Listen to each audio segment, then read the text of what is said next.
การทักทายสวัสดีครับทุกคนวันนี้สิพาเมียไปตลาดซื้อทุเรียนเพราะว่าเมียก็มาจากประเทศลาวใหม่ๆนะเบิ่งเลย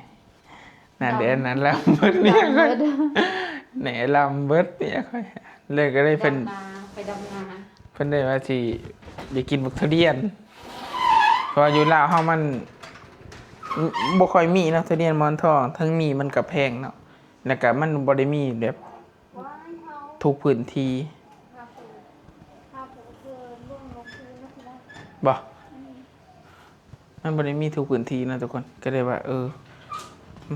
ขามากินอยู่ไทยเอาเนาะเพราะว่าเฮาก็กลับบ้านไป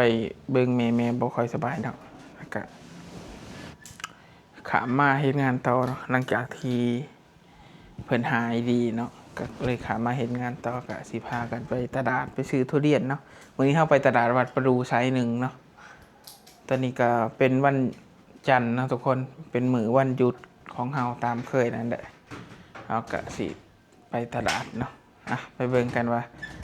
เฮาสิได้ทุเรียนมางามสำใดเนาะตอนนี้เป็นเวลาประมาณ4 โมงแดงนะทุกคน4 โมงแดงก็สิพากันไปตลาดกันเลยนะทุกคนฝนตกอะช่วงนี้ฟ้ามืดครึ้มด้วย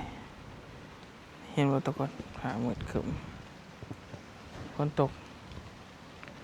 ฝนกำลังเริ่มตกเนาะตอนนี้รอถาเมียเอาผ้าปูที่นอนกลับไป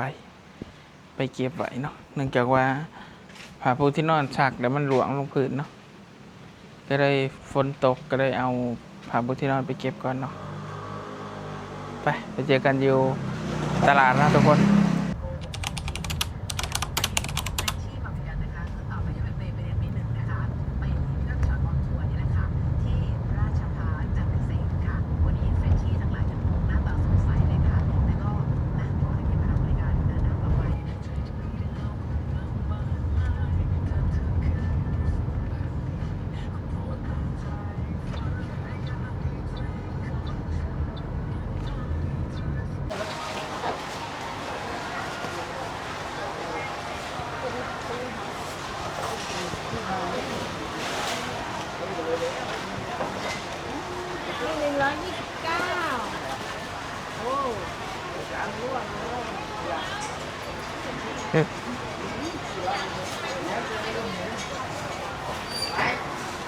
น่องโลเท่าไหร่คะน่องไหนจ๊ะน้องเล็ก95รู้เสร็จแล้ว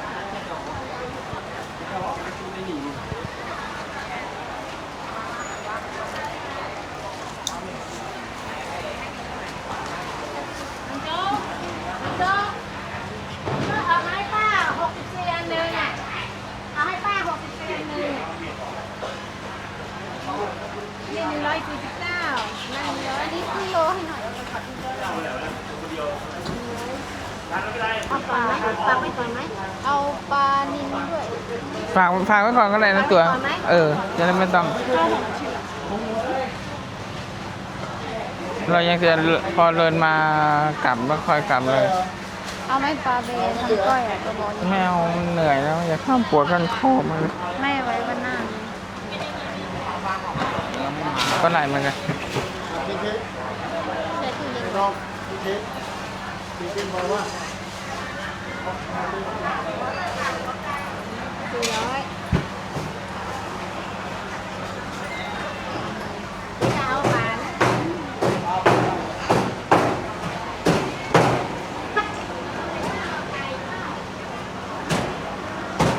บาทจ้าเอาไหม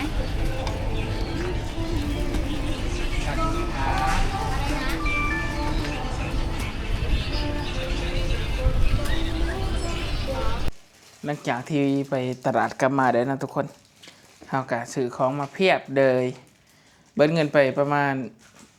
2,000 เบิดเงินไปประมาณ 2,000 เนาะก็คือเดือนนี้ก็คือบ่ได้ไปตลาดอีกแล้วเนาะนี่ก็มีทั้งเนื้อไก่หมูบดแล้วก็ที่สำคัญขาดบ่ได้คือทุเรียนเนาะซื้อให้เมียกินเมียกำลังกลับมาจากประเทศลาวเห็นปะนี่เพิ่นก็สิเก็บใส่แพ็คใส่ถุงแบบนี้ไว้แล้วก็เอาเก็บไว้กินเนาะคือแต่ละเดือนนั่นแหละ นี่ เธ เธ อ อ ใส่มาได้ยินข่าวก็เอาผู้สาวมาห้อง บ่มีดอก เธอเรียนนี่ก็ซื้อหารเพิ่นอยู่ตลาดวัดประดูบริการดีแห้งเนาะเพราะว่ามีลูกหนึ่งที่เอาซื้อไปแล้วมันบ่เหลืองเนาะเพิ่นก็เปลี่ยนให้เลยบริการดีแห้งเพราะบางหารน่ะบางหารเขาอันนั้นได้เด้อเนาะเฮ้ยเนาะ ซื้อแล้วก็ปอกให้เลย แม่นเขาบ่ได้รับประกัน อันนี้หารเพิ่นนี่รับประกันเนาะอยู่ตลาดวัดประดูดังโลตัสดังโลตัส